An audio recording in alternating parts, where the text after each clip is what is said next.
नमस्कार, बहुत बहुत स्वागत है आपका आयुर्वेद पर आधारित हमारे इस बेहद खास कार्यक्रम स्वस्थ विचार में। मैं हूं आपके साथ आपका साथी विकास। दर्शकों, स्वस्थ विचार कार्यक्रम में आप सभी के लिए हम लेकर आते हैं कुछ ऐसे नुस्खे, कुछ ऐसे उपचार जो आपके लिए बेहद लाभदायक होते हैं।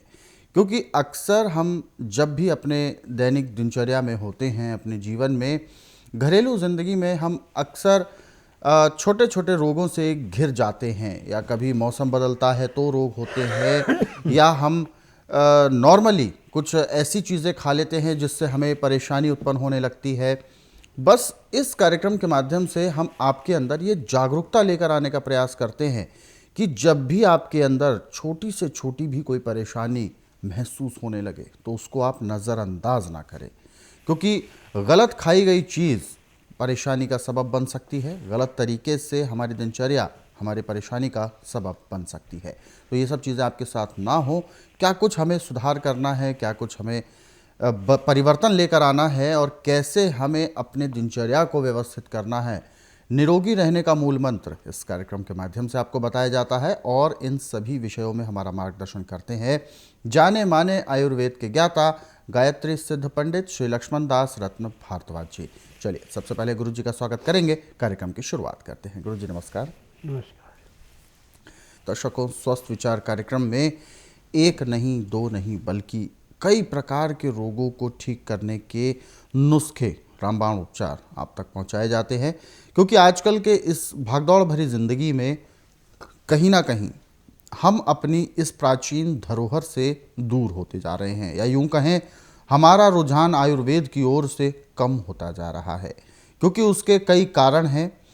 कुछ कारण समय का अभाव, कुछ कारण जानकारी का अभाव, और कुछ कारण हैं कि हमें अपनी ही जो प्राचीन धरोहर है, जो आयुर्वेद का जो ग्रंथ है, उसके नियम मानने में हमें कहीं ना कहीं कठिनाई होती है। क्योंकि समय नहीं है इतना ज़्यादा कि कोई अपने दिनचर्या को व्यवस्थित कर पाए। लेकिन जब तक हम अपने जीवनचर्या को बेहतर नहीं करेंगे, तब तक हम अपने आप को निरोगी नहीं रख सकते। क्या है निरोगी रहने का मूल मंत्र, इस कार्यक्रम के माध्यम से बताया जाता है। और आज के इस कार्यक्रम में विशेष तौर पर जो अभिभावक हैं, जो माता पिता हैं, जो इनके बच्चे घर में छोटे हैं, ऐसे तमाम माता पिताओं को ये कार्यक्रम बहुत ध्यानपूर्वक देखना है और कॉपी पेन लेकर ज़रूर बैठें। क्योंकि कुछ ऐसे नुस्खे आज के इस कार्यक्रम में बताए जाएंगे जो अति महत्वपूर्ण आपके लिए साबित होंगे। और यदि आप इस कार्यक्रम से अभी जुड़ना चाहते हैं तो बिल्कुल भी देर ना करें, फ़ोन उठाएं, हमें कॉल करें, या आप हमें व्हाट्सएप के ज़रिए भी संदेश भेज सकते हैं। आगे बढ़ते हैं, शुरू करते हैं अपने नए विषय पर चर्चा। गुरुजी, आज के इस अंक में हम ऐसे छोटे बच्चों के लिए बात करने जा रहे हैं जो बच्चे अपनी एक्सप्रेशंस जो है, यानी अपने अंदर क्या उनके अंदर परिवर्तन हो रहा है, उसको भी अभिव्यक्ति नहीं कर पाते हैं। बहुत छोटे होते हैं, केवल रो सकते हैं लेकिन बोल नहीं सकते। ऐसे बच्चों से लेकर बड़ों तक एक समस्या होती है पसली चलना, जिसे पसली बहुत तेज़ी से चलने लगती है। ऐसे में बहुत ज़्यादा दर्द तो होता ही है, परेशानी भी बहुत होती है। तो आखिर छोटे बच्चे से लेकर, क्योंकि सबसे ज़्यादा दिक्कतें बच्चों में ही होती हैं, और ऐसे बच्चों की जो पसलियाँ चलती हैं उसके पीछे वास्तविक कारण क्या होता है? क्या ये किसी रोग की निशानी है, या पसली चलने की वजह से कोई रोग होता है? क्या है इसके पीछे अर्थ? देखिए, नवजात बच्चों को रोग ज़्यादा होता है। बिल्कुल। इसको डाब भी बोलते हैं। अच्छा। थिप्स इसी का नाम है। जी जी जी। अब ये माँ की लापरवाही से रोग होता है। जी। अब माँ जो है कोई कार्य करके आई, उसका शरीर ठंडा है और बच्चे को पकड़ लिया और छाती का दूध पिला दिया। जी। तो बच्चा तो फूल है किस्म का। बिल्कुल। ये फूल को तेज हवा लगे तो भी वो बिखर जाता है। बिल्कुल। थोड़ी सी ज़्यादा गर्मी लग जाए तो भी ख़राब हो जाता है। सर्दी लग जाए तो भी वो लग जाता है।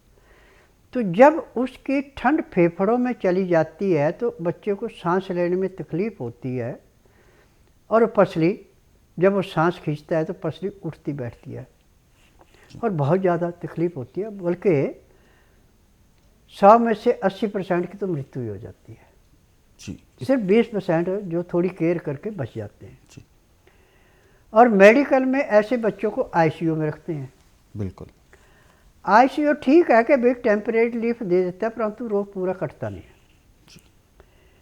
अभी टीबी के माध्यम से जो रोग का उपचार मैं आपको बताने जा रहा हूँ, यदि आप इसको ध्यानपूर्वक सुनते हैं, समझते हैं, लिख करके रखते हैं, तो इसको अपनाने के 10 मिनट के बाद बच्चे की पसली चलना बंद हो जाती है। और ये इलाज जो है आप अपने घर में कर सकते हैं, किसी डॉक्टर हकीम के पास जाने की ज़रूरत नहीं है। जैसे पसले बच्चे की चलना शुरू हुई, बच्चे के शरीर से घरड़ घरड़ घरड़ आवाज़ आती है, आप फटाफट यदि आपके पास अपने नज़दीक कहीं बैंगन के पेड़ है तो ताज़े तोड़ लें, बैंगन नहीं है दुकान नज़दीक तो वहाँ से ताज़े बैंगन लाएं। छोटे बैंगनों को तो माला जैसी परो के बच्चे के गले में डाल दें, और बड़े बैंगन को भून करके उसका जैसे भरता बनाते ऐसे गर्म करके उसको जब इतना ठंडा हो जाए कि उल्टे हाथ की उंगली बर्दाश्त कर ले, तो बच्चे की छाती पे और पेट पे उसका लेप कर दें और ऊपर से थोड़ी सी रुई लगा के उसको कपड़े से लपेट दें। इस कार्य के करने के 10 मिनट के अंदर अंदर बच्चा बिल्कुल खेलने लगेगा, जिसको सांस लेने में तकलीफ, जिसकी पसली चल रही थी, नॉर्मल चलना शुरू हो जाएगी। मनोवैज्ञानिक भी इस बात के ऊपर हैरान हो गए कि बैंगन के अंदर ऐसी क्या ताकत है कि जो बच्चे को डॉक्टर आईसीयू में ठीक नहीं कर सके, वो बैंगन ने आधे घंटे के अंदर बच्चा ठीक कर दिया। तो इसकी एक विशेषता है कि बैंगन की तकसीर गर्म है, जो गले में डाला और आपके पेट के ऊपर आई वो माला, वहाँ से भी गर्मी गई। और जो आपने भरते के रूप में बना के नमक मिर्च कुछ नहीं डालनी, ऐसे उबाल के भरते जैसा पीस करके जो छाती पे लेप किया, उससे जैसे नींबू को काट करके नींबू दाने को निचोड़ देते हैं रस और छिलका रह जाता है, ऐसे वहाँ पे जो बलगम था उसको सारे के सारे को ऐसे गला देता है जैसे रेते पे मिट्टी, रेते के ढेर या मिट्टी के ढेर पे पानी डालने से प्लेन हो जाता है, ऐसे वहाँ का वातावरण जो है फेफड़ों का बिल्कुल साफ़ हो जाता है, नॉर्मल सांस आना शुरू होता है और बच्चे की तकलीफ समाप्त हो जाती है। ये कार्य मैं अपनी देख रेख में कम से कम 25 से 30 लाख बच्चों पे आजमा चुका हूँ, और जिसको भी मैंने अब बताया, इसके करने के 1 घंटे के बाद उनसे एक ही फ़ोन आता है कि स्वामी जी आपने हमारे बच्चे को जीवन दान दे दिया। मेरा नाम सुनीता है, मैं बेगमपुर से आई हूँ।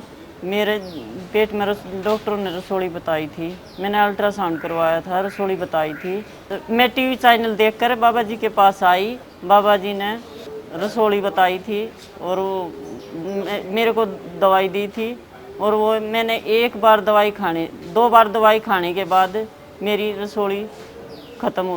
अल्ट्रासाउंड दोबारा करवाया था, फिर उन्होंने बोला कि अब रसोली नहीं है। मैं 2010 में बाबा के पास आया था, मैं जयप्रकाश रेवाड़ी से 2010 में बाबा के पास आया था सर्वाइकल के दर्द के लिए।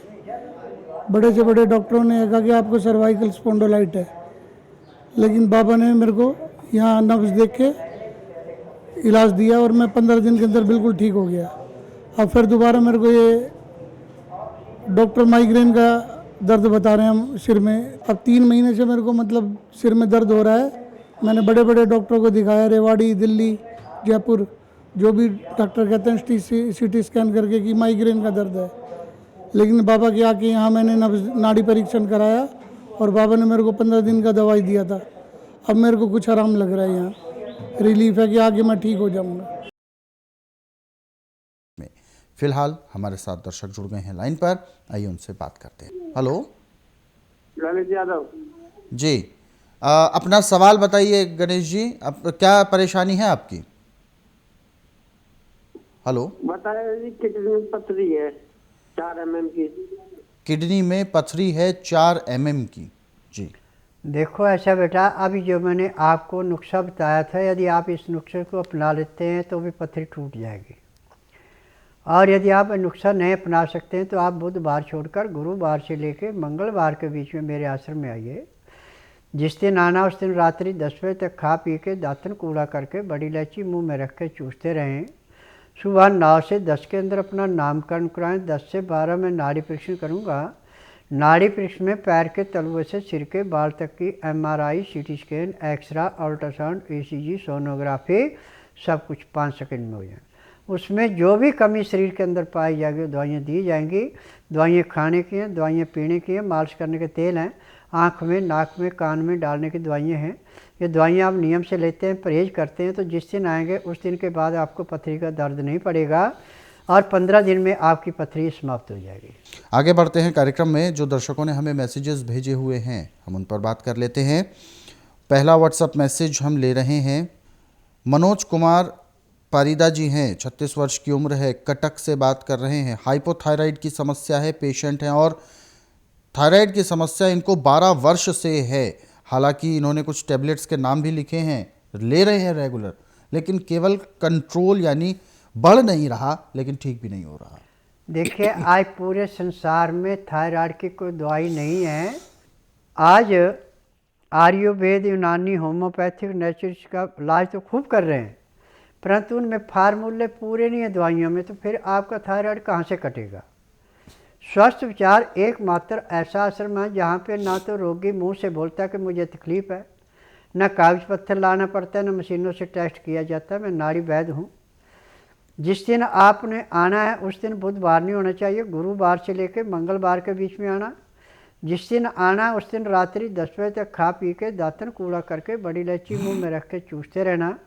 सुबह 9 से 10 के अंदर अपना नामकरण कराना। 10 से 12 में नाड़ी परीक्षण करूँगा। नाड़ी परीक्षण में पैर के तलुए से सिर के बाल तक की MRI, CT scan, x ray, ultrasound, ECG, sonography सब कुछ 5 सेकंड में हो जाए। उसमें जो भी कमी आपके शरीर के अंदर पाई जाएगी दवाइयाँ दी जाएंगी। दवाइयाँ खाने की हैं, दवाइयाँ पीने की हैं, मालिश करने के तेल हैं, आँख में, नाक में, कान में डालने की दवाइयाँ हैं। यदि दवाइयाँ आप नियम से लेते हैं, परहेज करते हैं, तो जिस दिन आश्रम में आएंगे उस दिन आपको 5 से 10% आराम मिलेगा और 15 दिन में आपको 50 से 60% आराम मिलेगा। 1 महीने में थायराइड का नाम नहीं रहेगा, ना ही और किसी रोग का नाम रहेगा। बिल्कुल। अगले सवाल की ओर रुख करते हैं। मुश्ताक अहमद जी हैं, राजस्थान कोटा से, और इन्होंने सवाल भेजा है। 9 साल से इनको ब्रेन ट्यूमर है, ब्रेन ट्यूमर जैसी समस्या से ग्रसित हैं। हालांकि डॉक्टर्स ने कह दिया है कि केवल जब तक आपका ब्रेन ट्यूमर चल रहा है इसके लिए ऑपरेशन करना पड़ेगा, लेकिन ये बहुत जल्द आपको ज़्यादा परेशान करने वाला रहेगा। देखिए, ब्रेन ट्यूमर होता है नज़ला दिमाग के अंदर सूख जाना, और इसकी दवाई आज पूरे संसार के अंदर मेडिकल साइंस के पास नहीं है। परंतु स्वस्थ विचार एकमात्र आश्रम ऐसा है कि इसमें चाहे आपका कितना भी बिगड़ा हुआ ब्रेन ट्यूमर है, 1 महीने में हमेशा के लिए जड़ से समाप्त हो जाता है। क्योंकि मैं हर एक रोग को बिना ऑपरेशन से समाप्त करता हूँ। मैं नाड़ी वैद्य हूँ। ना तो आपने मुंह से बोलना कि मुझे तकलीफ़ है, ना कागज पत्तर लाना, ना कोई रिपोर्ट लानी है। यहाँ का नियम है कि जिस दिन आना उस दिन रात्रि 10 बजे तक खा पी के दातन कूड़ा करके बड़ी इलायची मुंह में रख के चूसते रहें। सुबह 9 से 10 के अंदर अपना नामकरण कराएं। 10 से 12 में नाड़ी परीक्षण करता हूँ। नाड़ी परीक्षण में पैर के तलुए से सिर के बाल तक की MRI, CT scan, x ray, ultrasound, ECG, sonography सब कुछ 5 सेकंड में हो जाते हैं। फिर उसके बाद दवाइयाँ दी जाती हैं। दवाइयाँ खाने की हैं, दवाइयाँ पीने की हैं, मालिश करने के तेल है, आँख में, नाक में, कान में डालने की दवाइयाँ हैं। जैसे आपके नाक में दवाई डाली जाएगी तो उसी टाइम आपके ब्रेन ट्यूमर में कम से कम 25 से 30% का आराम मिल जाएगा और 1 महीने में ब्रेन ट्यूमर का नामो निशान नहीं रहेगा। जो आप दवाइयाँ खा रहे हैं, ये दवाइयाँ सिर्फ उसको सुन्न करने के लिए, रोग को काटने की नहीं है। फिलहाल एक और दर्शक हमारे साथ जुड़ गए हैं लाइन पर, आइए उनसे भी बात करते हैं। हेलो। हेलो, नमस्कार जी, क्या नाम है आपका?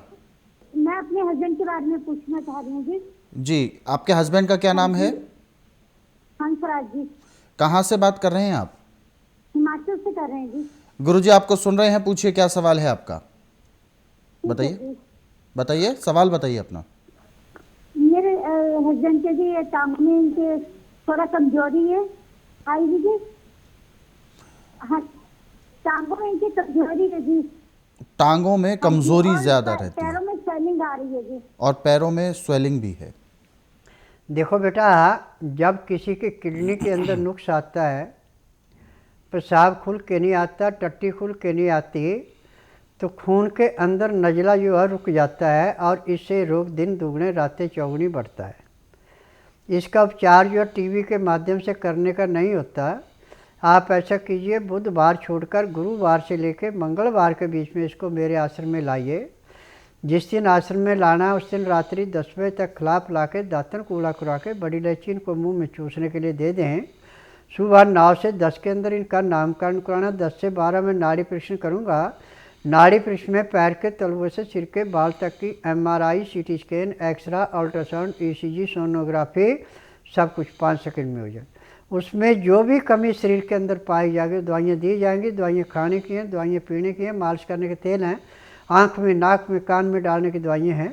ये दवाइयाँ नियम से लेंगे और आप मालिश करेंगे और शाम को 3:30 बजे तक रुकेंगे तो उसी दिन इसको कम से कम 20 से 25% आराम मिल जाएगा। और यदि आप 3 दिन यहाँ रुकेंगे तो 3 दिन में इसको 35 से 40% आराम मिल जाएगा। महीने 1.5 महीने में पूर्ण रूप से स्वस्थ हो जाएगा। तो बिल्कुल आपकी जो समस्या है वो बिल्कुल दूर होगी, लेकिन इसके लिए आपको स्वस्थ विचार आश्रम आना बहुत ज़रूरी है। स्वस्थ विचार आश्रम जब आप उनको लेकर आएंगे रोगी को, तभी उनका नाड़ी परीक्षण होगा और फिर उपचार दिया जाएगा। क्योंकि रोगी को यहाँ आने से पहले यानी नाड़ी परीक्षण से पहले 12 घंटे पेट खाली होना चाहिए, पानी की एक बूंद भी शरीर में नहीं जानी चाहिए, और साथ ही साथ उनको कुछ छोटी छोटी चीज़ें हैं जिनका ध्यान रखना है। वो सारी जानकारी आप विस्तार से एक बार कॉल करके प्राप्त कर सकते हैं। कॉल करने का समय है सुबह 10 बजे से शाम 4 बजे के बीच में। आगे बढ़ते हैं, सवालों का सिलसिला आगे बढ़ाते हैं और जो हमें मैसेजेस भेजे हुए हैं दर्शकों ने उन पर बात कर लेते हैं। जावीर सिद्दीकी जी हैं, मोहम्मद जावीर सिद्दीकी। दुबला पतला शरीर है मेरा, ऐसा इन्होंने अपना मैसेज किया है। गाल बिल्कुल पिचके हुए हैं, 31 वर्ष की उम्र हो गई है, लेकिन वज़न मेरा बिल्कुल भी नहीं है और शरीर इतना पतला है कि ऐसा लगता है कि उम्र मेरी मात्र 17-18 वर्ष की है।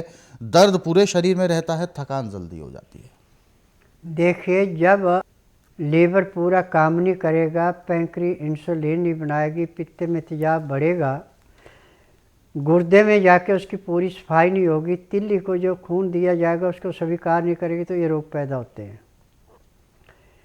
ये रोग पैदा होते हैं मीट से, शराब से, अंडे से, ठंडे पानी से, बेटाइम में खाने से, आर्टिफिशियल खाने से। जब चक्की पीसेगी तो छानना क्या छानेगा। यदि आप बुधवार छोड़कर गुरुवार से लेकर मंगलवार के बीच में मेरे आश्रम में आएँ, जिस दिन आना उस दिन रात्रि 10 बजे तक खा पी के दातन कूड़ा करके बड़ी इलायची मुंह में रख के चूसते रहें। सुबह 9 से 10 के अंदर अपना नामकरण कराएं। 10 से 12 में नाड़ी परीक्षण करूँगा। नाड़ी परीक्षण में पैर के तलवे से सिर के बाल तक की MRI, CT scan, x ray, ultrasound, ECG, sonography सब कुछ 5 सेकंड में हो जाए। उसमें जो भी कमियां शरीर में पाई जाएंगी दवाइयाँ दी जाएंगी। दवाइयाँ खाने की हैं, दवाइयाँ पीने की हैं, मालिश करने के तेल हैं, आँख में, नाक में, कान में डालने की दवाइयाँ हैं। यदि दवाइयाँ आप नियम से लेते हैं, परहेज करते हैं, जिस दिन आप आश्रम में आएंगे उसी दिन आपको कम से कम 15 से 20% आराम मिल जाएगा। 15 दिन की दवाई में कम से कम 1.5-2 किलो वजन भी बढ़ेगा और शरीर में जान भी आएगी। तो बिल्कुल ये सभी समस्याएं बिल्कुल ठीक होंगी, लेकिन इससे पहले आप स्वस्थ विचार आश्रम आने से पहले जो जो आपको सावधानी रखनी है, जो जो नियम का पालन करना है, उनको आप विस्तारपूर्वक जानना चाहते हैं तो आप हेल्पलाइन नंबर्स पर कॉल कर सकते हैं। आगे बढ़ते हैं, कुछ दर्शक हमारे साथ जुड़ गए हैं लाइन पर, आइए उनसे भी बात करते हैं। हेलो, हाँ जी, नमस्कार नमस्कार जी, क्या शुभ नाम है आपका? ललित यादव, नरेश जी, कहाँ से बात कर रहे हैं आप? फरीदाबाद से। जी, अपना सवाल पूछें, गुरुजी सुन रहे हैं आपको, बताइए।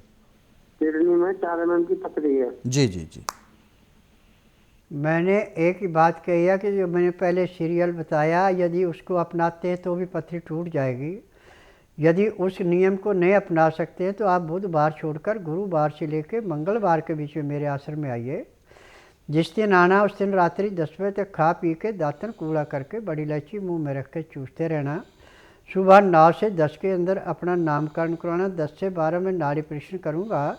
नाड़ी परीक्षण में पैर के तलुए से सिर के बाल तक जो भी आपके अंदर कमी पाई जाएगी दवाइयाँ दूंगा। यदि ये दवाइयाँ आप नियम से खाते हैं, परहेज करते हैं, तो जिस दिन आएंगे उस दिन के बाद आपको पेट में दर्द नहीं पड़ेगा, कहीं भी पथरी का दर्द नहीं होगा और 15 दिन में पथरी साफ हो जाएगी और आगे परहेज करेंगे जिंदगी में दोबारा पथरी होगी भी नहीं। फिलहाल कार्यक्रम में वक्त इशारा कर रहा है विराम देने का। गुरुजी, आपने अपना कीमती मार्गदर्शन दिया, आपका बहुत बहुत धन्यवाद। नमस्कार। दर्शकों, आज के इस विशेष कार्यक्रम में बस इतना ही। आप सभी लोग स्वस्थ रहें, निरोगी रहें, इन्हीं शुभकामनाओं के साथ हम आपसे लेंगे इजाज़त। अगले अंक में आपसे फिर होगी मुलाकात एक नए विषय के साथ। तब तक के लिए मुझे दीजिए आज्ञा। नमस्कार।